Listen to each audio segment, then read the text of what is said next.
Class, आज हम करेंगे कॉल इन एरियर्स।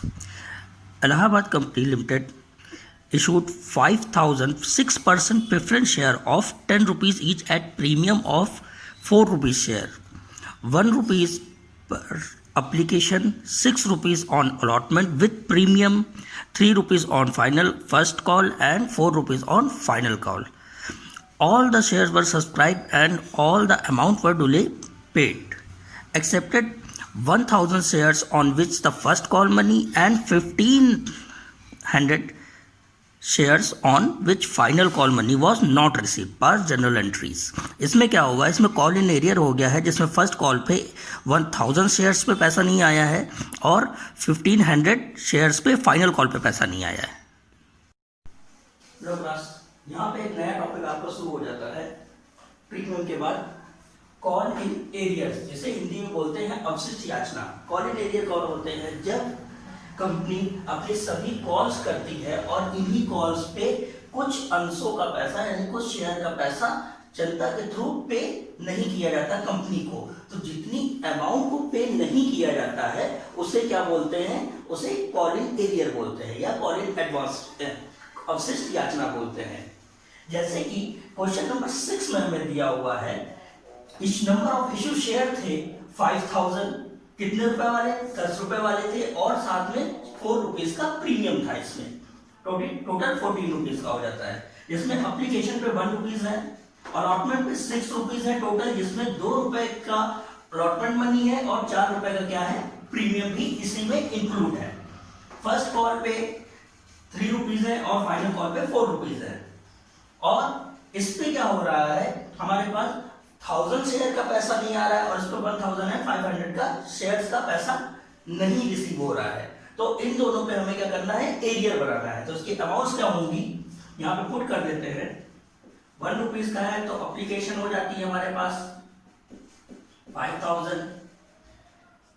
यहाँ पे ये 5,000 नंबर ऑफ शेयर्स हैं, इसकी अमाउंट हो जाती है 30,000, जिसमें प्रीमियम का ऐड है, इसका हो जाता है 10,000 और प्रीमियम इसी में इंक्लूड है हमारा 20,000 का। ये है प्रीमियम। फर्स्ट कॉल, ये भी 5,000 का नंबर ऑफ शेयर्स हैं, ये हो जाता है 15,000 का। 15,000 का, लेकिन इस पे क्या हो रहा था? कॉल इन एरियर हो रहा था, इस पे पैसा नहीं आ रहा था। तो कॉल इन एरियर कितने का था? 1,000 का था, 1,000 नंबर ऑफ शेयर थे और प्राइस था 3 रुपीज। तो इस पे एरिया बन जाएगा 3,000 रुपीज का। इस पे ये एरिया बन जाएगा जो हम एंट्री करेंगे। नेक्स्ट हमें दिया हुआ है 4 फाइनल कॉल, जो कि 500 के 5,000, इसकी अमाउंट हो जाती है 20,000 और इस पे भी कॉल इन एरिया था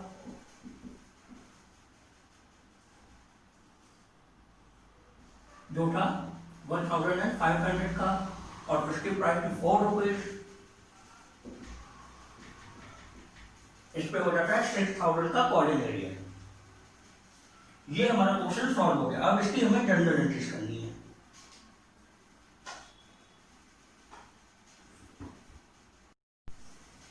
अब हम आ जाते हैं इसकी जनरल एंट्रीज पे। तो पहली हमारी थी बैंक की और यहाँ पे प्रेफरेंस शेयर दिए हुए थे 6% प्रेफरेंस शेयर, सिर्फ नाम का चेंज है। तो पहली एंट्री हमारी हो जाती है bank account debit to 6% preference share application account. ठीक है, कितने रुपए की हमारी एप्लीकेशन थी? 1 रुपीज की थी और नंबर ऑफ इश्यू शेयर थे हमारे पास 5,000। तो ये मनी हो जाता है 5,000। ठीक है, इसकी नरेशन हो जाएगी being application money received. Then इसकी नेक्स्ट एंट्री क्या करते हैं? ट्रांसफर भी करते हैं। तो 6% preference share application account debit to 6% preference share capital account. कितना?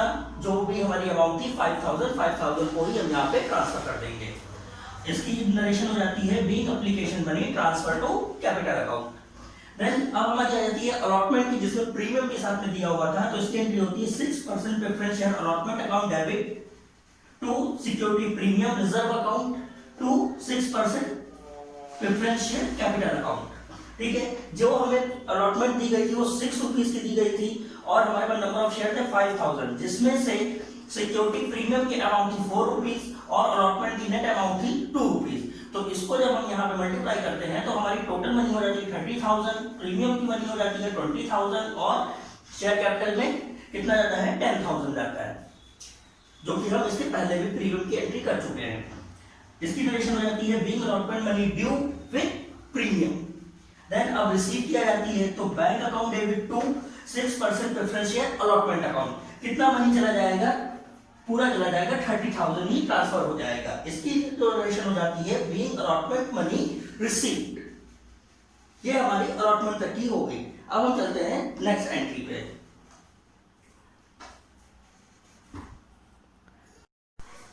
अब यहाँ पे आ जाते हैं फर्स्ट कॉल की एंट्री पे। फर्स्ट कॉल की एंट्री पे जो कि कॉलिंग एरियर हो रहा था और उसकी अमाउंट हमें दी गई थी, वर्किंग नोट में हमने सॉल्व किया था 3 रुपीज दी गई थी। तो यहाँ पे एंट्री कर देते हैं 6% preference share first call account debit to 6% preference share capital account, जो हमारी ड्यू की एंट्री होती है being first call money due. क्या होती है, 3 रुपए हमें दिए हुए थे फर्स्ट कॉल पे, 3 रुपीज दिया होता और नंबर ऑफ इशू शेयर थे 5,000, जो कि हमारे पास हो जाते हैं कितने 15,000 के ड्यू किए गए थे शेयर्स।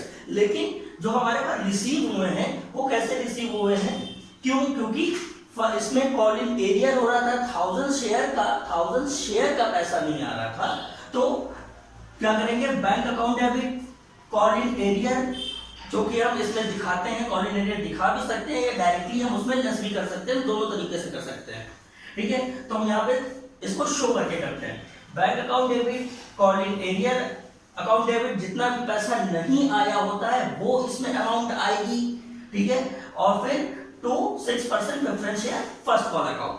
ठीक है, अब बैंक वाली एंट्री में क्या करेंगे, जो कि हमें इसकी अमाउंट दी गई थी कितनी 3 रुपीज दी गई थी और हमारे पास नंबर ऑफ इशू शेयर्स थे 5,000, जिसमें से 1,000 शेयर का पैसा नहीं आ रहा था, कॉलिंग एरियर हो रहा था। तो 1,000 शेयर का पैसा इसमें नहीं आ रहा था, तो हमारे पास नंबर ऑफ शेयर पे कितने पे पैसे आए होंगे, बचेंगे 4,000 शेयर्स।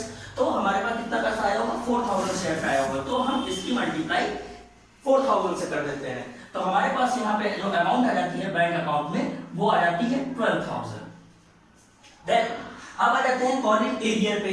कॉलिंग एरियर पे क्या हो रहा था, 1,000 के शेयर का पैसा नहीं आ रहा था, यानी कॉलिंग एरियर किस पे हो रहा था, 1,000 शेयर पे हो रहा था और इसकी मनी कितनी थी, फर्स्ट कॉल की 3 रुपीज थी। तो हमारे पास कितना पैसा नहीं आया है, 3,000 रुपीज हमारे पास कॉलिंग एरियर के हो गए।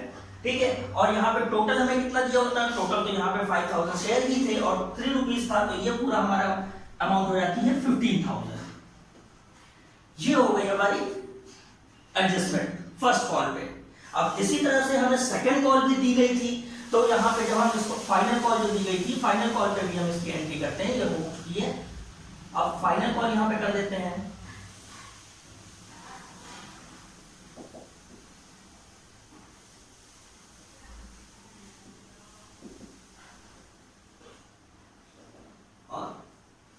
फाइनल कॉल यहां पे फाइनल कॉल हमें कितने की दी गई थी, हमें दी गई थी 4 रुपीज की, तो यहां पे हम 4 कर देते हैं। नेक्स्ट एंट्री हमारी ये। अब देखते हैं यहां पे हो जाएगा सेम एज एंट्री हो जाएगी और फाइनल कॉल में हमें 4 रुपीज दिया गया था, तो इसकी जब हम मल्टीप्लाई करते हैं तो ये हमारे पास आ जाता है 20,000 और इसमें हमारे पास नंबर ऑफ शेयर्स थे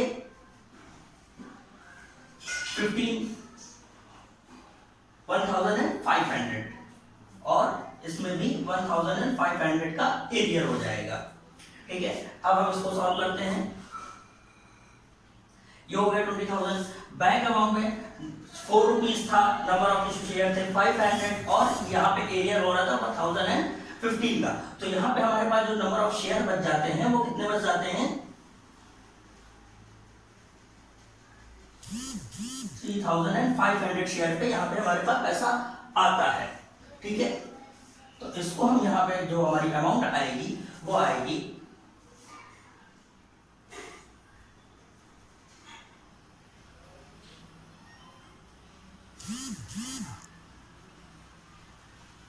0 तो 15 17 ये हो गया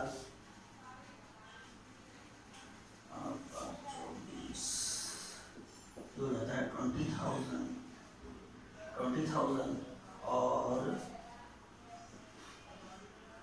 14,000, इस पे आ जाता है 14,000, क्योंकि जब हम इसकी मल्टीप्लाई इससे करेंगे, नंबर ऑफ शेयर थे हमारे पास 5,000 और एरिया हो रहा था 1500 शेयर रुपए हो रहा था, तो इसको हम लेस कर देते हैं, हमारे पास बैलेंस आ जाता है 3500 शेयर, तो इसकी मल्टीप्लाई कर देते हैं, हमारे पास आ जाता है 14,000।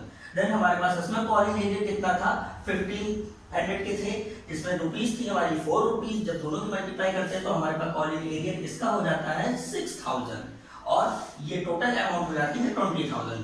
ये हमारी फाइनल कॉल की भी एडजस्टमेंट हो गई और इसकी नरेशन हो जाती है बीइंग फाइनल कॉल या फर्स्ट कॉल जो हमने पहले की थी, call money received and calling area adjusted.